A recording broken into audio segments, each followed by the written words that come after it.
Hey guys, welcome to AnimeLove. Before we start with today's video, if you want to see more videos like this, then be sure to leave a like on the video and comment down below. Also, if you're not subbed to the channel already, feel free to do so. Now on to the intro, and let's get started with today's video.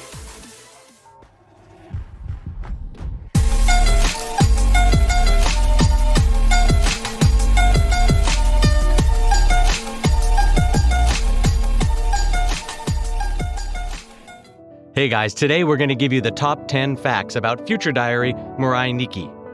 Number 1. The creator of Mirai Nikki, Sakae Asuno, has said on record that she's a fan of Rumiko Takahashi, who is a fellow manga author as well. She's been following her work since she was 15.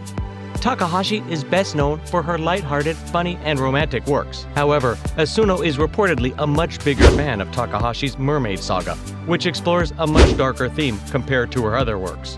Well, it's pretty much clear what was the inspiration for Mirai Nikki at this point. Both of the manga represent their respective authors' take on the horror genre. When everything is said and done, it's hard not to admit that Asuno has done an exceptional job at bringing out the depth of her characters. Moving on to number 2.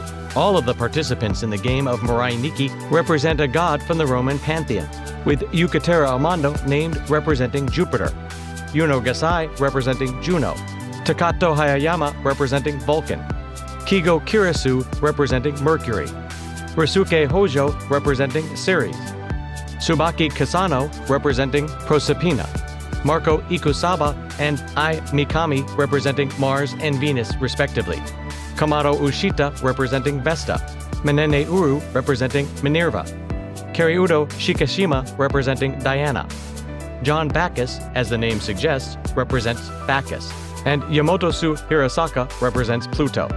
All of these characters show the characteristics of the god they represent, such as Yuno being obsessive of Yukiteru and being jealous of any girl being near him, which was the same with Juno and Jupiter. Coming in at number 3. Anime openings are usually meant to foreshadow the events that are about to happen in the show, but the opening of Mirai Nikki goes a step further to foreshadow a major plot twist during both the opening theme and the ending theme of the show. Towards the end of the show, it's revealed that the Yuno we knew all along wasn't the Yuno who belonged in the current Yukiteru's universe, and instead, she killed the Yuno from the current Yukiteru's universe to take her place. It came as a shock to many viewers, except the ones who already connected the dots from the opening and ending themes. At number 4. Does anybody remember the Power Rangers from the 1990s? Well, this show absolutely remembers them. The 12th participant heavily references the Power Rangers during their first appearance, and what makes it even more fun are their abilities to revisit things that seem to be completely separate. If you look at this show carefully, you'll come to realize that it's full of such references and Easter eggs. Taking a look at number 5. Remember how I talked about the show's foreshadowing of there being 2 Yunos? Well, that's not the Yuno-related thing that the opening foreshadows. Both of the openings also hint at the fact that Yuno will also kill herself, quite literally. If you take a look at the openings closely, you'll come to see that as well.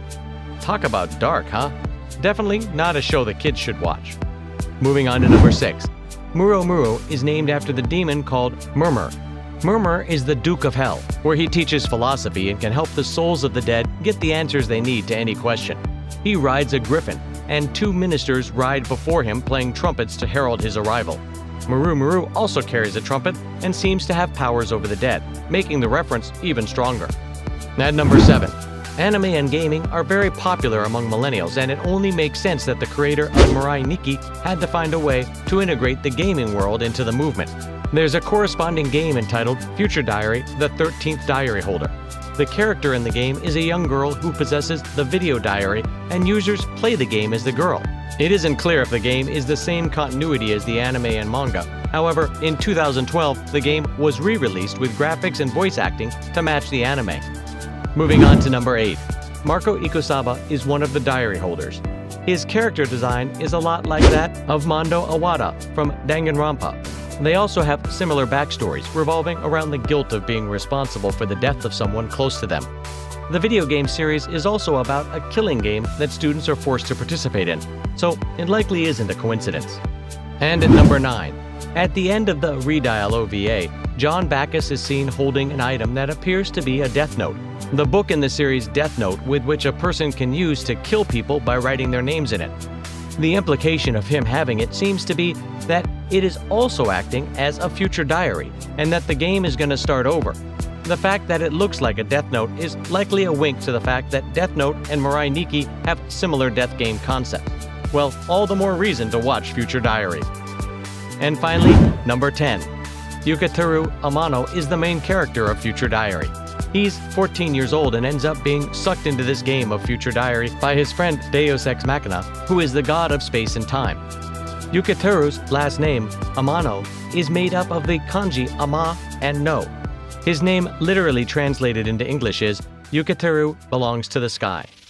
Well, alright guys, that's all for today. I really hope you enjoyed this video, and if you did, you already know what to do. And with that being said, I'll see you on the next one. Bye bye.